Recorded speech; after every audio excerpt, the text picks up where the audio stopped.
Hello friends, so today's video is going to be part 3 of the Goodreads Choice Award nominees bulk reviews that I've been doing. So I have done 2 of these thus far, and then I also did a discussion video about how I think, and a lot of you also think, that the awards could be better. But either way, today we are focusing on young adult and adult fantasy. At some point in the video, it'll be a new day, so I will look different, I'll be wearing different clothes, and that's because the first 2 books I want to discuss, I have a fair amount of thoughts about, and I wanted to get my thoughts out now, so sorry for the jump halfway through the video. I'm going to start with the adult fantasy work, and that would be Witch's Heart. This is a story following Angrboda, and I'm sure I'm pronouncing that wrong, so I'm very sorry. But we're following this woman who is Loki's wife, and she is a witch, and we have seen that she has died several times before, but then come back. This time around, she is eager to bring no attention to herself. She does not want to bring upon the wrath of the gods, who seem very interested in using her abilities to tell the future to their advantage, but she does not want to catch their attention now that she's come back to life again. She's trying to live this quiet life, but Loki finds her, and he seems very intrigued by her, and then eventually they develop a relationship. And the beginning of the story reminds me a lot of, if you've read Bloodsong by Anthony Ryan or Lancelot by Giles Christian, I think the writing style feels very reminiscent of both of those books. It's almost slice of life. It's definitely a slower moving story, but the way the author is able to make such a human story out of gods, goddesses, witches, and giants, and all of these mythological beings, the way that the author is able to bring something so human to them while still having the uniqueness of mythology, I thought was incredibly well done. I was just so captured and captivated by so much of just the everyday life things that our main character is experiencing. And then tragedy strikes and things take a turn, and now our character is, I don't want to say trying to get revenge, because it's not necessarily like that. They're just trying to do what they can to protect those that they love. And it's one of those stories where I felt the wrath of this character. Like, I kept thinking, screw all those people, they all deserve to die. Like, I was so mad on the character's behalf, and I just found myself really rooting for them, but also understanding that there's more to it than that. You only see the story through this main character's eyes, and it is third person, but you're with her, you're attached to her throughout the story. So you don't really get the inner workings of the gods and goddesses. You just sort of hear about them from Loki and from some of the other characters. But there's one particular moment at the end where you kind of gain a little bit of insight into someone else, and I just think that the way that she has these little details throughout, I thought it was fantastic. It is a lot slower, and it is definitely still mythology. It is still at its core a reimagining of the Norse mythology. So there's going to be some kind of bizarre things that occur, but like I said, the ways in which she makes them feel so human is incredibly well done. I also really enjoyed the relationships in this story. They are complicated, they are nuanced, they are layered, and our main character's relationship with Loki is very interesting to see, but I think even more interesting than that is the way that we have this character who's a friend to her, and how that character sees their relationship and how their friendship grows throughout the story. It's one of my favorite friendship arcs. I don't love one aspect of the friendship arc that I don't want to get into for spoiler reasons, but I just think it's so rare to see such great friendships in books, and I wanted more of the friendship, but that's all I can say about that. Usually when I pick up fantasy books, I don't gravitate towards books like these because I just find that they don't make me want to turn the page in anticipation. They're usually more slice of life, slower, atmospheric stories, and those just aren't typically my favorites, but every now and then there is one that I pick up where I'm like, dang it, that was really good. That was really good. It is not action-packed whatsoever, though, so if you're somebody who needs some action, you need some really cool, awesome magic systems, that is not what you're getting with that one. Next up, we have a book that I personally think there is not an easy way to categorize this book, but at the very least, I think it is mismarketed, and that would be The Ones We're Meant to Find. So if you look up the average rating for this story, it is quite low compared to a lot of other books in general, but especially young adult fantasy, which I don't think this is This isn't really fantasy. It definitely leans more sci-fi dystopian, but even that, I think that's a more accurate label. It is categorized in the Goodreads nominees as YA fantasy. I think most people consider it sci-fi, but I don't know how often YA books fit into the sci-fi label in the nominations. I don't know that I even think this being young adult was the right way to market it. This story to me is, I think, more complex than even a lot of the adult sci-fi I read. Not that it's dense in the same way something like Hyperion is, for those of you that have read that. I wouldn't say it's quite like Dune either, but it's not a story where it's going to really flesh out the world for you. If you're looking for a sci-fi story with an incredible world and you want the world building, you want to know everything that's going on and how humanity got to this point, you're not going to get that. It's kind of surface level. It tells you what you need to know, which is the setting being that our world has ended up having catastrophic natural disasters as a result of impact of mankind on the planet. They have developed these eco-cities that exist off of the land. There are still some people that live on land, and then these other people that live basically in the sky. And in order to try and keep themselves from having a greater impact on the planet, they live out a pretty high percentage of their life holographically, which is a very fascinating premise, but that premise just kind of serves as the backdrop for the story, because at the end of the day, the planet is still suffering and they need to pretty much entirely eliminate their impact on the planet in order for the planet to restore itself. And within all of that, you follow two characters who are sisters. One believes that her sister was lost at sea and has died, while the other sister is lost at sea on this island, and she is wanting to get back to her other sister. This is a much more thematic story.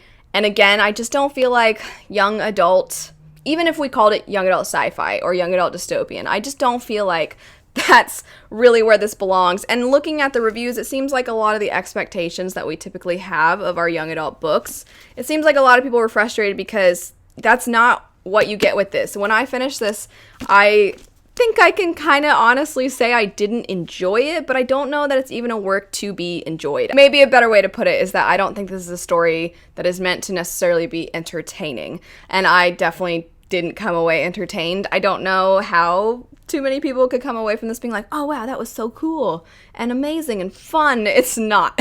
But I don't think it's meant to be. I think it's meant to be very thought-provoking. I'm sure it's the kind of story that if I were to go back and read it again, I would find so many other things about it that I would feel differently upon reread, but I could keep doing that. I think it's the kind of book you could keep coming back to and finding something new. Not that it's exactly the same by any means, but in some ways, it reminded me of Fahrenheit 451, kind of the feeling I got when reading that book, which was years ago, but that feeling of you're just kind of seeing a glimpse of this bizarre, strange future, and it's not so much gripping you because the plot is just so fast-paced, and it's not really gripping you because the characters have so much depth. It's just meant to make you think. Getting now into the last two books, though, we have Under the Whispering Door, which is very different from a lot of other fantasy works, especially a lot of the other nominees. This is more fantasy, contemporary fantasy. So we follow a man named Wallace who is a jerk. He's not a nice human being, and he unexpectedly dies. And then the rest of the story is sort of him in between life and death. So he has died, but he hasn't continued on to what comes after. And there are some individuals who are in charge of making sure he accepts his death and then moves on peacefully. While stuck in this in-between state, Wallace reflects on his life. He reflects on what he valued about life, why he so badly wishes he could still be alive, even though he really didn't have a lot of people in his life, even though he didn't have a lot within his life that was of substance, to put it in kind of a cruel way. And so he's going through and being very introspective and sort of growing as a person, even though he doesn't have any life left to live. And he's starting to learn the meaning of life and what it means to be alive in death. Despite having a rather somber setup, as the cover probably gives away, this is actually a very whimsical, cheeky, charming, silly, heartwarming story, but also very heart-wrenching because it does deal with these very difficult topics. But it deals with them by having this lighter tone, which I think makes it much more approachable. I will say for myself personally, I have discovered that this style of story is just not to my liking. I don't know what it is, but I don't like stories that explore what happens after death. And I guess that's almost not a trope necessarily, but it is sort of a setting that I'm just not a fan of. I've made a video in the past called Anti-Bookish Buzzwords, and I think these sorts of stories sort of fit anything that's like after death and the in-between and things like that. Just not for me, which I wanted to get out of the way because while I think that this book is very, very important and I so appreciate what the author did in it, it's just not for me, but not because I think it's bad by any means. I'm actually very excited to try TJ Klune's other books because I've heard really great things, and I really did like his writing style. And it's something that I think, while it is currently marketed as adult, I think absolutely younger readers can pick this up as well. I can see this being shelved as both young adult and adult. And I think that it's the kind of story that you can come back to and revisit and get something different. It's the kind of story that in reading it, it can provide you with some hope, or it can kind of help you if you're grieving. It's a story that if you've never experienced the death of a loved one, that it can help you if you do someday experience that. So I think there's so much of value in this story. I think it's important to have stories like this one, and the way in which TJ Klune went about writing it, I think makes it very approachable. But I do think that it's going to be hit or miss as far as it's just not going to be for everyone. And then last on the list, we have Shadow of the Gods. I know so many of you have been waiting to hear about this one. So earlier this year, I picked up Malice, which I know a lot of you have also picked up, and kind of split. I think more often it's pretty favorable. A lot of you tend to like it, but I have seen some people that didn't love it as much and have been wondering, should I give Shadow of the Gods a try? So I enjoyed a lot of Malice, but for me, there's a lot of different points of view, which I actually really like a large cast of characters. It's just I didn't really love any of those characters. So I ended up, as a result, not caring all that much about what happened, even though I really enjoyed a lot of what John Gwynne did. And in this one, we have fewer perspectives. We only have 3 main characters, and I liked all of these characters, and they all took turns being the most interesting, which I think is actually really difficult to execute and is honestly pretty rare. Usually there's a character that you're like, I love this one. This is why I keep reading. And for me, initially, I loved the character of Varg. So this is a character who wants to get vengeance for someone who he loved and lost. You don't know too much about him other than he was a thrall. And so I found him very intriguing, and I really wanted to see if he could find some people to help him on his quest, if you will. And then after a while, the character Orca, who's this woman who clearly has a violent past, but is currently living with her husband and son, just trying to live peacefully, but the violence seems to want to follow her wherever she goes, and some bad things happen. And then she started to become a very fascinating character to follow. She also is just, if you like characters that just go into rage mode, you'll love this character. And then for a long time, the character of Elvar, I was like, all right, I mean, she's basically a Viking, right? So she goes around with this crew of people, and she's trying to get battle fame. She's trying to make a name for herself based off of her own actions, and you're like, something, you also have a past. The synopsis, I think, gives away a little bit of what it is, but I found that as the story progressed, I started to become very interested in her perspective, and then it just alternated, which I loved. And I think by having a more limited amount of perspectives, it allowed John Gwynne to establish the setting. He, I think, shines when it comes to this Nordic setting. I mean, I just feel like this is where he belongs. And I thought the Nordic setting was incredible. The atmosphere that he created, it really almost for a while felt like I was reading historical fiction, even though he definitely has his own take. It doesn't feel like he's just pulling everything straight from Norse mythology. It really feels like it's inspired by, but he's made it completely his own. But for a while, I felt like I was in Iceland, or I felt like I was in Norway, and I felt like I'd been transported to a different time period. I also think that the lore he created is something that I always felt like was in the background.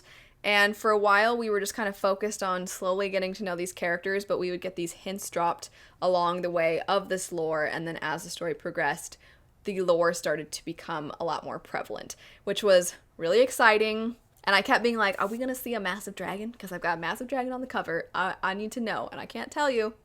But I just, the lore was giving me, I was getting really excited. And it's cool when the lore makes you excited. I thought it was woven into the story very seamlessly. It never felt overly forced. There's one aspect at the beginning that was a little exposition heavy, but in general, I thought the way that telling stories was such a part of their culture. And in general, I just thought that the way he took what is, if you look at the map, it's not all that big of a setting, but the way that he made it feel so epic in scope, I just thought it was done really well. If I have any, I wouldn't even say criticisms, because of course it's a matter of taste, but there are a lot of action scenes, and he writes fantastic action sequences. It's just, I personally, when I have action, I want it to kind of be few and far between, but when we do get it, it really matters. And it's not that they were just thrown in there just to be there. I thought all of them mattered and they all had a purpose. It's just that there was a lot of them, which is obviously not going to be bothersome to a lot of you. I know a lot of you love a good action scene, which again, he, I think, does very well. And then I do think that despite there being so much action, that it was actually kind of a slow book for most of the book. I think I was intrigued by the characters for a long time. And then I think there was a section of the story that started to feel a little like, all right, are we going to hit the gas? And then we did. We got the ending, which definitely moved very quickly. Plot lines start to tie together. You start hearing characters reference other characters that are in other places, and you're like, oh, and you're starting to see how it all connects.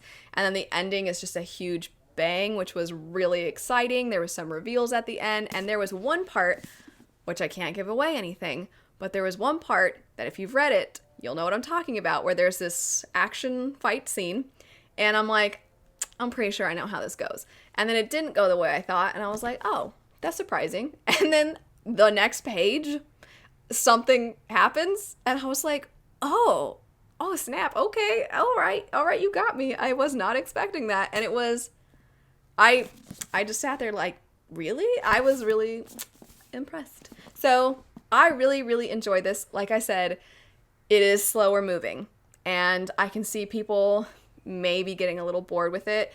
I think what it felt like ultimately to me was the beginning of a much bigger story. It felt like the necessary, slow, foundational start, but I'm very excited to see where we go in the sequel. I will have my other Goodreads videos linked down below. Be on the lookout because I do have a few more of these that I will need to be doing. I hope you all have a lovely rest of your day. Thanks so much for watching, and I'll see you later. Bye.